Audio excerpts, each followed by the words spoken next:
샬롬 9월 16일 목요일입니다. 하나님이 우리에게 새롭게 허락하신 오늘 하루 가운데 하나님의 크신 은혜와 능력이 여러분의 삶 가운데 함께 하시기를 소망합니다.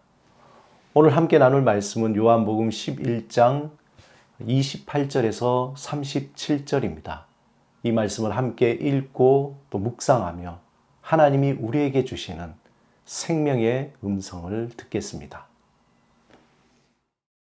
이 말을 하고 돌아가서 가만히 그 자매 마리아를 불러 말하되 선생님이 오셔서 너를 부르신다 하니 마리아가 이 말을 듣고 급히 일어나 예수께 나아가매 예수는 아직 마을로 들어오지 아니하시고 마르다가 맞이했던 곳에 그대로 계시더라. 마리아와 함께 집에 있어 위로하던 유대인들은 그가 급히 일어나 나가는 것을 보고 곡하러 무덤에 가는 줄로 생각하고 따라가더니 마리아가 예수 계신 곳에 가서 배웠고 그 발 앞에 엎드려 이르되 주께서 여기 계셨더라면 내 오라버니가 죽지 아니하였겠나이다 하더라. 예수께서 그가 우는 것과 또 함께 온 유대인들이 우는 것을 보시고 심령에 비통히 여기시고 불쌍히 여기사 이르시되 그를 어디 두었느냐 이르되 주여 와서 보옵소서 하니 예수께서 눈물을 흘리시더라.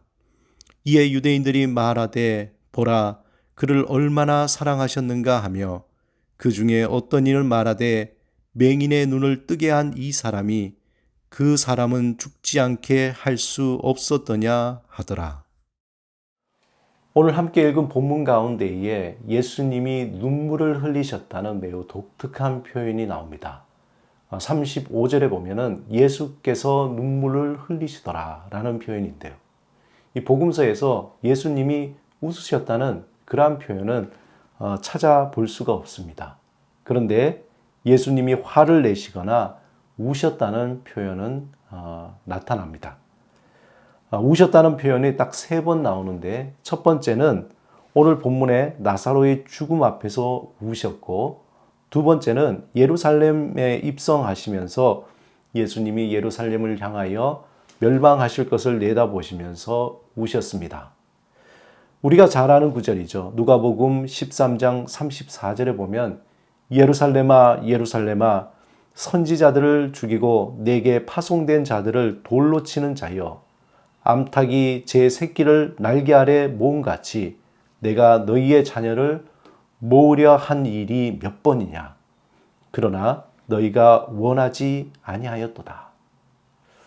그리고 세 번째 예수님의 울음은 겟세마네 동산에서 십자가의 죽음을 앞두고 하나님을 향해 땀방울이 핏방울로 변했습니다. 이것을 히브리서 5장 7절에 보면은 이렇게 표현했습니다. 그는 육체에 계실 때에 자기를 죽음에서 능히 구원하실 이에게 심한 통곡과 눈물로 간구와 소원을 올렸고 그의 경건하심으로 말미암아 들으심을 얻었느니라.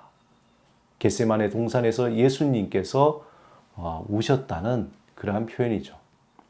오늘 본문에 예수님이 눈물을 흘리셨다라는 그 표현의 그 원문에 보면은 단순히 눈물을 흘리신 것이 아니라 조용히 눈물을 흘리셨다, 우셨다라는 표현입니다. 이 영어로 울다라는 표현이 한 4가지 정도 된다고 합니다. 첫 번째, cry라는 말로 슬프거나 아플 때 눈물을 흘리면서 소리를 내서 우는 행동을 말합니다. 두 번째는 sobb라고 흐느껴서 우는 그러한 모습. 어떤 충격으로 깊이 상처를 받아서 목매어 우는 모습을 표현할 때 씁니다. 세 번째, wail이라는 울음의 표현은 큰 소리로 서럽게 우는 것을 나타냅니다. 우리말로 대성통곡한다는 말이 있지 않습니까? 이러한 말과 같습니다. 네 번째, weep라는 그 표현은 소리 없이 눈물을 흘리며 우는 모습입니다. 소리내어 울고 싶은 것을 꾹 참고 감정을 억누르며 조용히 우는 모습입니다. 오늘 본문에 나타난 예수님의 그 모습은 4번째, 소리를 꾹 참고 감정을 참고 억누르며 눈물을 흘리는 그러한 모습입니다. 사랑하는 형제의 죽음 앞에서 그 슬픔을 억누르면서 눈물을 흘리는 모습이죠. 어떻게 보면 이 모습은 하나님이 인간을 향해 흘리시는 눈물이라고 말할 수 있습니다. 하나님의 품을 떠나 인생이라는 고통의 바다 속에서 살려달라고 아우성치는 그 인간의 모습을 보면서 슬피 울며 눈물을 흘리시는 하나님의 모습입니다. 마치 나사로와 같이 무덤 속에서 썩은 내가 나는 그러한 모습으로 살아가는 인간의 삶, 매일 무거운 짐과 걱정과 근심 속에서 허덕이며 살아가는 인간의 모습을 바라보면서 안타까워하시는 하나님의 그 모습을 보여주는 것입니다. 본문 33절에 예수님은 나사로의 죽음으로 슬퍼하는 마리아와 마르다, 그리고 유대인들의 그 모습을 보시고 비통히 여기시고 불쌍히 여기셨다라고 말씀합니다. 사실 예수님은 이제 나사로를 죽음에서 살리시고 자신이 십자가에 달려 죽으시기 위한 그 여정을 걸어가고 있습니다. 자신이 인간으로부터 철저하게 버림받는 것을 알고 계시는 예수님. 그 예수님은 인간을 향한 분노와 서러움이 아닌 오히려 긍휼의 마음을 가지고 계셨습니다. 인간이라는 존재, 그 비열하고 배은망덕하고 사악한 존재를 구원하시기 위해서 하나님은 자신을 희생하신 것입니다. 예수님이 그동안 보여주신 이적은 무엇입니까? 그 이적은 자신을 드러내기 위한 그런 퍼포먼스가 아니라 자신의 어떤 유익을 위한 행위가 아닌 철저하게 인간을 사랑하시는 하나님의 마음을 품고 이 땅에 오신 사명을 온전히 감당하기 위해서 행한 이적입니다.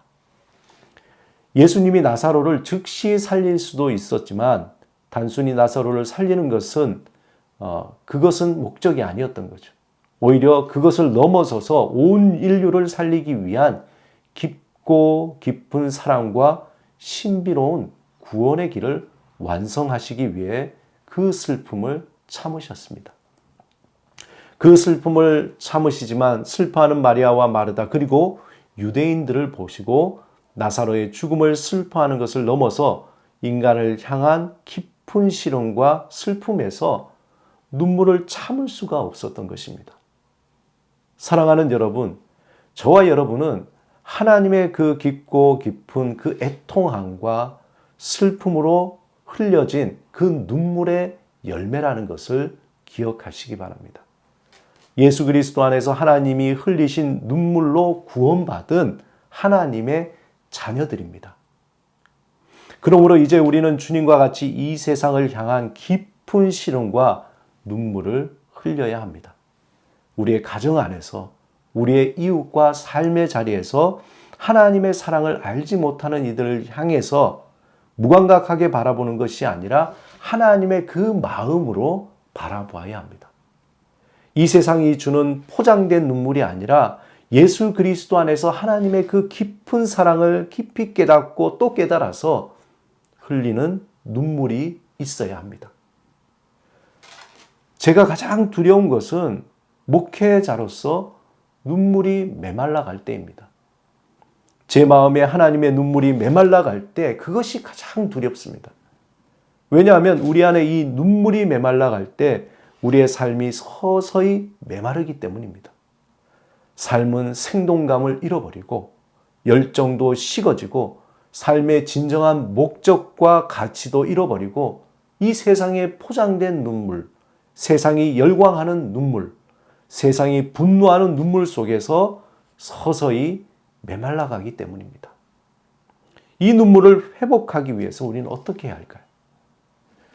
우리가 하나님의 눈물을 회복하기 위해서 어떤 거창한 것을 필요로 하는 것이 아닙니다. 우리가 하나님의 눈물을 회복하기 위해서는 예수님과 같이 하나님 앞에서 머물며 하나님의 그 사랑을 묵상하는 시간이 먼저 있어야 합니다. 그리고 그 사랑의 마음을 가지고 삶의 자리에서 아주 작은 이적을 일으켜야 합니다. 예수님이 그렇게 했듯이 그 긍휼과 사랑의 마음으로 물을 변화시켜 포도주로 만들고 소경의 눈을 뜨게 하고 오병이어의 기적을 일으키듯이 우리의 삶의 자리에서 작은 이적을 일으키는 것입니다. 그 이적은 대단한 것이 아니라 한마디로 하면 밥 한 끼의 이적입니다. 우리는 예수님처럼 놀랄 만한 이적을 행할 수도 없습니다.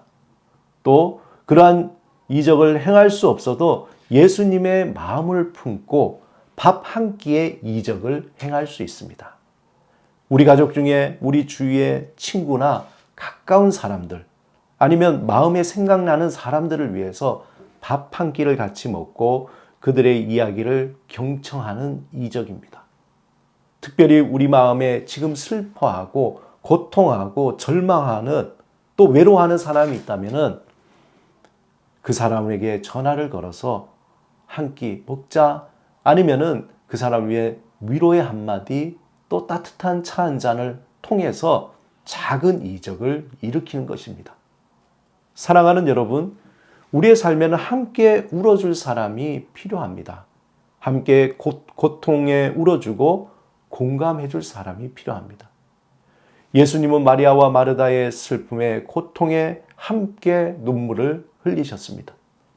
그 예수님이 우리를 향해 너는 나의 친구라고 말씀하십니다. 다른 사람이 모르는 아무도 모르는 우리 안의 속울음을 아시고 찾아오셔서 마치 절망에 빠진 베드로에게 아침을 차려주신 것처럼 우리에게 다가오셔서 말씀합니다. 친구야, 밥 함께 하자. 내 이야기 한번 들어보자. 날마다 주님과 함께 머물며 식사하며 깊은 대화를 나누시기 바랍니다. 그리고 고통에 있는 한 사람과 밥 한 끼를 먹으며 그들의 이야기를 들어주는 그 이적을 일으키는 여러분의 삶이 되시기를 주님의 이름으로 축원합니다. 오늘 우리에게 주신 귀한 날을 위해 하나님 앞에 기도드리겠습니다. 주님, 우리의 마음에 주님의 눈물을 회복하게 하소서. 우리를 위해 눈물을 흘리신 긍휼과 사랑으로 충만하게 하소서. 우리 주위에 슬퍼하고 고통하고 절망하거나 외로워하는 이를 위해 함께 울고 아파하는 작은 이적을 행하게 하소서. 예수 그리스도 이름으로 기도드립니다. 아멘.